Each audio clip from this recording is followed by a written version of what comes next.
আগামী নির্বাচনকে বানচাল করার জন্য, নির্বাচনের প্রক্রিয়ার যে প্রক্রিয়াটি রয়েছে সেটিকে বাধাগ্রস্ত করার জন্য জাতীয় পার্টির মাধ্যমে আমাদের পার্শ্ববর্তী দেশ ভারত, পুনরাবৃত্তি করছে, আমাদের পার্শ্ববর্তী দেশ ভারত এবং আওয়ামী লীগের যে অর্থনৈতিক যে শক্তিগুলো ছিল তারা জাতীয় পার্টির মাধ্যমেই হচ্ছে বাংলাদেশকে অস্থিতিশীল করার চেষ্টা করবে।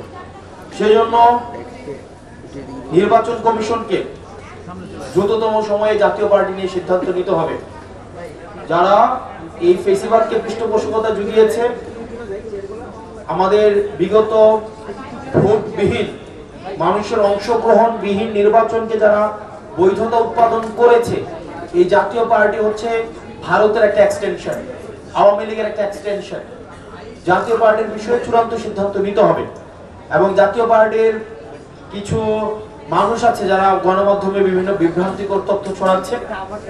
আমরা গণমাধ্যমের প্রতি আহ্বান জানাবো, আপনারা যখন তারা যখন কথা বলে বা তাদেরকে আমরা আহ্বান জানাবো, আমরা গণতান্ত্রিক পরিবেশকে সমুন্নত রাখতে চাই।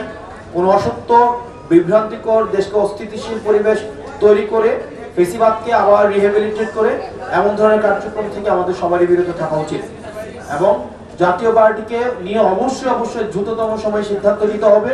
না হয় নির্বাচনী পরিবেশ বিঘ্নিত ঘটলে এই দায় সরকারকে নিতে হবে, এই দায় নির্বাচন কমিশনকে নিতে হবে।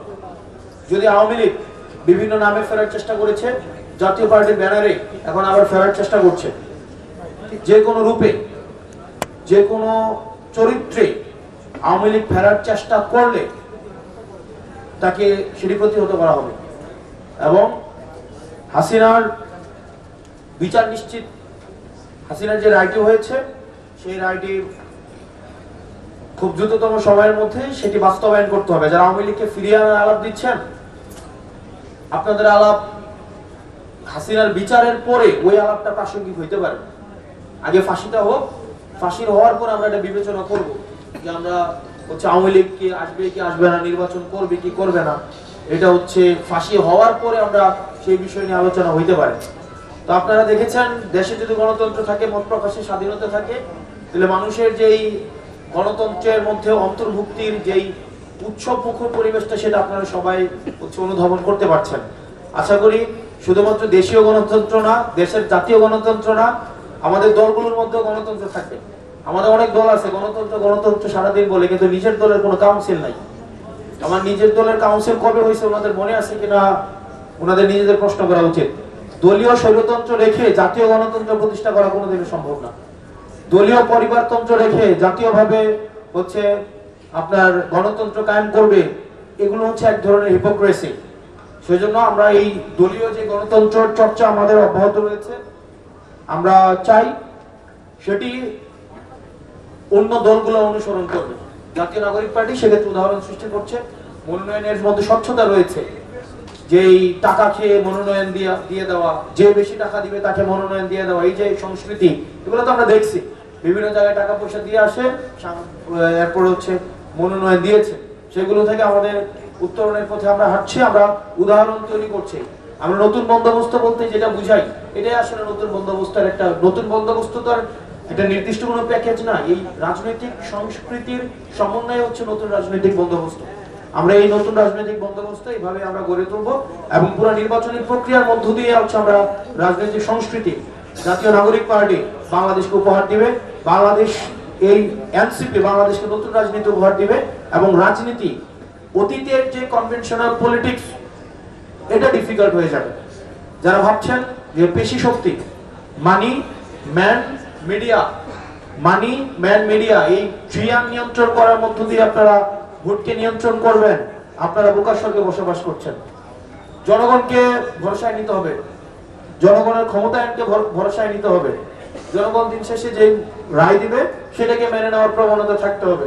আমরা দেখছি বিভিন্ন জায়গায় বক্তব্য দিচ্ছে প্রশাসনকে নাকি কন্ট্রোল করতে হবে, ডিসি কে নিয়ন্ত্রণ করতে হবে। তো ডিসি এসপি এগুলো তো ভাগাভাগি চলতেছে, এখন মধ্যরাতে ডিসি পুনর্বন্টন হয়। তো এগুলা থেকে বের হয়ে আসতে হবে। আর প্রশাসনের কাছে আমরা উদাত্ত আহ্বান জানাবো, আপনারা আসলে শহীদের রক্ত এবং আহতদের আর্তনাদ আপনারা দেখেছেন। আপনার এই প্রশাসন কিন্তু ফেসিবাদকে কাঠামোকে শক্তিশালী করেছেন। তো আপনারা এটা ভাইবেন না যে আবার পোস্টিং প্রমোশনকে আপনারা সামনে রেখে আবার একটা পাতানো নির্বাচন আয়োজনের সহায়ক আপনারা হবেন। আপনাদেরকে যদি বাধ্য করে কেউ, কোন রাজনৈতিক দল আপনাদেরকে বাধ্য করে, আপনারা জনতার কাতারে নেমে আসেন। আপনাদের রিজিকের কোনো অভাব হবে না। আপনারা যথেষ্ট মেধাবী মানুষ, যথেষ্ট যোগ্য মানুষ, আপনারা মেধার স্বাক্ষর রেখে আপনারা হচ্ছে সিভিল সার্ভিসে গিয়েছেন। এখন আপনাদেরকে যদি কেউ বাধ্য করে, আপনারা সেটা মানুষের সামনে প্রকাশ করুন। আপনারা জনতার কাতারে নেমে আসুন, রিজিকের ফয়সালা আল্লাহ করবেন। তো সেই জন্য যে রাজনৈতিক দলগুলো প্রশাসনকে ভাগ বাটোয়ারা করছেন, আপনারা প্রশাসনকে ভাগ বাটোয়ারা এই পথ থেকে সরে আসেন। আগামী নির্বাচন প্রশাসনকে কন্ট্রোল করে যে ডিসি যাকে বলবো তাকে ধরবে, যাকে বলবো তাকে ছাড়বে, এই নির্বাচন হবে না। আবার আরেক দল বলে হচ্ছে, বিএনপির এক প্রার্থী বলতেছে যদি ধানের শীষ ব্যালটে না থাকে তাহলে ব্যালটের মধ্যে ধানের শীষ ছাপাই আমরা সেই ব্যালট হচ্ছে দিয়ে দিব। মানে এই যে একটা টেস্ট কেস হয়ে যাচ্ছে আর কি, দাম্ভিকতার, অহংকারের একটা টেস্ট কেস। তো এইগুলা থেকে বের হয়ে আসতে হবে। বের হয়ে এসে জনগণ যাকে ভোট দেয় আমরা সেই রায় মেনে নেব। জনগণ যদি আমাদেরকে নির্বাচিত না করে সিদ্ধান্ত যদি নেয় যে আমরা ফিট না, ওকে ফাইন, আমরা এটা অ্যাকসেপ্ট করব। কিন্তু জনগণকে বাধ্য করে ভোট কেন্দ্র দখল করার যে মহড়া আপনারা দিচ্ছেন এখনই, এটা কিন্তু স্বাভাবিক নির্বাচনের বার্তা দেয় না। আপনারা হচ্ছে আওয়ামী কালচারের দিকে আবার চলে যাচ্ছেন। তো গণমাধ্যমের প্রতি আহ্বান থাকবে, গণমাধ্যম এক্ষেত্রে ওয়াচডগের ভূমিকা পালন করবে। আপনারা গণমাধ্যম চেষ্টা করে নিরপেক্ষতা ধরে রাখার জন্য। গণমাধ্যমের ভূমিকা কিন্তু এক্ষেত্রে সবচেয়ে বেশি গুরুত্বপূর্ণ। আপনারা যারা নিরপেক্ষ সাংবাদিক, আপনারা বস্তুনিষ্ঠতার সাথে, পেশাদারিত্বের সাথে আপনারা সাংবাদিকতা পরিচালনা করেন, আপনাদের প্রতি আমাদের অশেষ কৃতজ্ঞতা রয়েছে। আমরা চাই আপনাদের নিষ্ঠা, আপনাদের প্রজ্ঞা, পেশাদারি যে বস্তুনিষ্ঠতা, সেটি আপনারা বজায় রেখে আগামী নির্বাচনে শুধুমাত্র যে রাজনৈতিক দলগুলোর যে ভূমিকা রয়েছে বিষয়টি এমন নয়, আপনাদের একটা গুরুত্বপূর্ণ ভূমিকা রয়েছে। আপনারা সেই জায়গায় আপনাদের পেশাদারিত্বের প্রমাণ দিবেন। ওই আমাদের আগের যেই আমরা দেখছি যে ইয়া থেকে সময় টেলিভিশনের ওই যে অফিসার পরিচালক ছিল এখানে বাংলা মোটর না, ওখান থেকে হচ্ছে প্রেসক্রিপশন লিখে দিত কে যাবে কে যাবে না, কোন ফুটেজ যাবে কোন ফুটেজ যাবে না। তো আমরা চাই 5 আগস্টের পরে আপনারা যেভাবে সাহসিকতার সাথে সাংবাদিকতা করছেন